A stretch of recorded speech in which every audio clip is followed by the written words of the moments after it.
ખંભાત શહેરમાં સ્વચ્છતા અને ચોખ્ખા પીવાના પાણીની સુવિધા માટે છેલ્લા કેટલાક વર્ષોમાં લાખો રૂપિયાનો ખર્ચ કરવામાં આવ્યો હોવા છતાં હાલ શહેરના માર્ગો પર ગંદકી અને દુર્ગંધનો માહોલ છવાયો છે. પરિસ્થિતિ એટલી ખરાબ થઈ ગઈ છે કે ખરીદી માટે આવતા ગ્રાહકો જ નહીં પરંતુ સ્થાનિક વેપારીઓ માટે પણ રોજિંદા વ્યવસાય ચલાવવો મુશ્કેલ બની ગયો છે. ખંભાત શહેરના નાગરિકો અને વેપારીઓએ આ સ્થિતિ સામે ભારે રોષ આક્રોશ વ્યક્ત કર્યો છે. તેઓએ જણાવ્યું કે નગરપાલિકાથી લઈને ગાંધીનગર સુધી અનેક વખત રજૂઆત કરી છતાં કોઈ સ્થાયી નિવારણ આવ્યું નથી. શહેરના અનેક વિસ્તારોમાં ગટરના પાણી રસ્તાઓ પર વહે છે.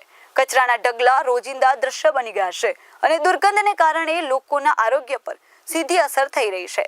સ્થાનિકોએ પ્રશ્ન ઉઠાવ્યો છે કે ખંભાતને સ્વચ્છતા અધિકારીનો વાસ્તવિક લાભ ક્યારે મળશે.